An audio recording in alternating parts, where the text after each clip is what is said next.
সবকিছু যদি আল্লাহ সৃষ্টি করে থাকে তাহলে আল্লাহকে কে সৃষ্টি করেছে? এই প্রশ্নটির সম্মুখীন আমরা প্রায়ই হই, যেটা অমুসলিমদের কাছে হতে পারে, যেটা নাস্তিকদের কাছে হতে পারে, এবং আমাদের মতো মুসলমানদের মাথায়ও এই রকম প্রশ্ন ঘোরে। এই প্রশ্নটির উত্তর আমি আপনাদেরকে দিয়ে দিব ছোট্ট একটা ঘটনার মাধ্যমে। তো চলুন শুরু করা যাক সেই ঘটনাটি।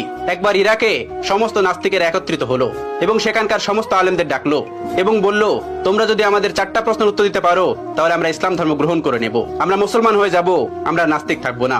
তারপর সকল আলেমরা বলল, ঠিক আছে, তোমাদের প্রশ্ন 4টি করো, আমরা প্রশ্ন উত্তর দেওয়ার চেষ্টা করব। নাস্তিকদের প্রথম প্রশ্ন হলো, আমরা তো এখন সবাই এখানে উপস্থিত আছি, তাহলে আল্লাহ তাআলা কি করছেন? এটিই ছিল তাদের 1 নম্বর প্রশ্ন। তাদের 2 নম্বর প্রশ্ন, আল্লাহ তাআলা গোটা পৃথিবীকে কিভাবে পরিলক্ষিত করে, কিভাবে তিনি গোটা পৃথিবীকে একা পরিচালনা করেন? একা দেখা তো সম্ভব না, তিনি কি করে একা এগুলো পরিচালনা করেন? এটি ছিল তাদের দ্বিতীয় প্রশ্ন।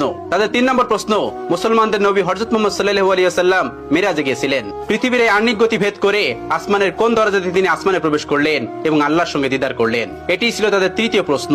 এবং তাদের সর্বশেষ প্রশ্ন, আল্লাহ তাআলার আগে কে, আল্লাহ তাআলাকে কে সৃষ্টি করেছেন? এই ছিল তাদের মোট 4টি প্রশ্ন। সেখানে থাকা সকল আলেমরা উত্তর দেওয়ার চেষ্টা করলো, কিন্তু কেউ সৎ উত্তর দিতে পারলো না, কারণ এই প্রশ্নগুলি খুবই কঠিন প্রশ্ন, যার উত্তর দেওয়া তো সহজ না। তারা কেউ পারল না তাদের উত্তর দিতে। ওই সবস্থল থেকে কিছুটা দূরেই ইমামে আজম আবু হানিফা রাহমাতুল্লাহর বাড়ি ছিলেন। আপনারা অনেকেই জানেন, ইমাম আবু হানিফা রাহমাতুল্লাহ কাপড়ের ব্যবসায়ী ছিলেন। তো শহরের পাশেই তার বাড়ি ছিলেন। তার কানেই খবরটি গেল। তিনি জানতে পারলেন সবস্থলে এই ঘটনাটি ঘটছে। তিনি দ্রুত বাড়ি থেকে বের হয়ে সেই সবস্থলে উপস্থিত হলেন। তার বয়স তখন মাত্র 13 বছর। তখন তিনি 30 পারা কোরআনের হাফেজ। তিনি সেখানে উপস্থিত হলেন এবং তিনি পিছন থেকে বললেন, আমি তোমাদের এই 4টি প্রশ্নের উত্তর দিতে চাই। সবাই সেখানে অবাক হয়ে গেল, এই ছোট্ট বাচ্চাটি এই কঠিন কঠিন প্রশ্নের উত্তর দেবে? অবাক হয়ে তাকে ডেকে নিল এবং বলল, তুমি আসো। তিনি বললেন, আমি তোমাদের এই সকল প্রশ্নের উত্তর দিব। সবাই রাজি হলেন। তিনি বললেন, প্রশ্ন কে করবে? একজন দেখিয়ে দিলেন, ওই যে মঞ্চে যে বসে আছেন উনি প্রশ্ন করবে। চেয়ারে বসে থাকা ওই লোকটিকে আবু হানিফা রাহমাতুল্লাহ বললেন, তুমি যখন আমাকে প্রশ্ন করবে তখন তুমি আমার ছাত্র, আমি তোমার শিক্ষক, তাহলে আগে তুমি আমাকে ওই চেয়ারে বসতে দাও, আর তুমি নিচে দাঁড়িয়ে আমাকে প্রশ্ন করবে। উদ্ভট হলেও এটি তারা মেনে নিয়েছিল। আবু হানিফা রাহমাতুল্লাহ চেয়ারে গিয়ে বসলেন এবং ওই নাস্তিকটি নিচে এসে প্রশ্ন করলো। প্রথম প্রশ্নটি ছিল এরকম যে, আল্লাহ তাআলা এখন কি করছেন? আবু হানিফা রাহমাতুল্লাহ তীক্ষ্ণ বুদ্ধি সম্পন্ন একজন মানুষ ছিলেন। আল্লাহ তাআলা তাকে অনেক হিকমত দিয়েছিলেন, অনেক জ্ঞান দিয়েছিলেন। তিনি উত্তর দিলেন, আল্লাহ তাআলা এই মুহূর্তে তোমার মতো বেকুবকে চেয়ার থেকে নামিয়ে আমাকে চেয়ারে বসিয়ে দিয়েছেন। এটি ছিল 1 নম্বর প্রশ্নের উত্তর। সবাই অবাক হয়েছিল। এই উত্তর খণ্ডানোর মতন উত্তর তাদের কাছে ছিল না, তাই তারা এটি মেনে নিতে বাধ্য হয়েছিল। এবার তিনি বলেছিলেন, এবার তোমার দ্বিতীয় প্রশ্নটি করো। দ্বিতীয় প্রশ্নটি করলো, আল্লাহ তাআলা একা এই পুরো পৃথিবীকে কিভাবে পরিচালনা করে? একা তিনি পুরো পৃথিবীকে কিভাবে দেখেন? তিনি তাদেরকে 4 কোণাওয়ালা একটা ঘরে নিয়ে গেলেন এবং সেই ঘরে একটা বাতি জ্বালালেন, একটা মোমবাতি। এবার তিনি বললেন, এবার বলো, এই আলোর মুখ কোন দিকে, এই আলোর চোখ কোন দিকে? তারা কোনো উত্তর দিতে পারলো না। তারা বলল, এই আলো তো ছড়িয়ে পড়েছে। তিনি তাদেরকে বললেন, আল্লাহ তাআলা নূরের তাজাল্লির মাধ্যমে গোটা পৃথিবীতে এভাবে ছড়িয়ে রেখেছেন এবং তিনি সবকিছু দেখতে পান এই নূরের মাধ্যমে। এই প্রশ্নের উত্তর নাস্তিকদের কাছে ছিল না, তারাও এটি মেনে নিয়েছিল। তৃতীয় প্রশ্ন করা হলো, হযরত মুহাম্মদ সাল্লাল্লাহু আলাইহি ওয়াসাল্লাম পৃথিবীর আহ্নিক গতি ভেদ করে আসমানের কোন দরজা দিয়ে আল্লাহর সঙ্গে মেরাজ করতে গেছিল? তখন আবু হানিফা রাহমাতুল্লাহ হাতে একটা ডিম নিলেন এবং বললেন, এই ডিমটি থেকে 22 থেকে 23 দিন পরে বাচ্চা ফুটে বের হবে।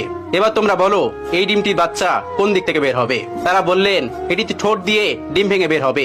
তিনি বললেন, কোন দিক দিয়ে বের হবে? তারা বললেন, এটা আমাদের জানা নেই।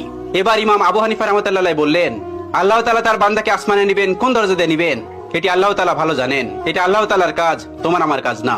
আসমান তার, আসমানের যে কোনো জায়গা দিয়ে তার নবীকে আসমানে নিতে পারেন। চতুর্থ প্রশ্ন, যেটি সব থেকে গুরুত্বপূর্ণ, আল্লাহ তাআলাকে কে সৃষ্টি করেছেন? আল্লাহ তাআলার আগে কে? ইমাম আবু হানিফা রাহমাতুল্লাহ বললেন, তোমাদের মধ্যে কি এমন কেউ আছেন যিনি অনেক ভালো অঙ্ক করতে পারে? তখন একজন বললেন, হ্যাঁ আমি পারি। তখন তাকে বলল, তুমি 1 থেকে গুনতে শুরু করো। তখন সে গোনা শুরু করলো। 1 2 3 4 5 6 7 8 9 10 10 পর্যন্ত গোনার পর আবু হানিফা রাহমাতুল্লাহ তাকে থামিয়ে দিলেন এবং তাকে বললেন, এবার তুমি উল্টো দিক দিয়ে গোনা শুরু করো। তিনি গোনা শুরু করলো 9 8 7 6 5 4 3 2 1।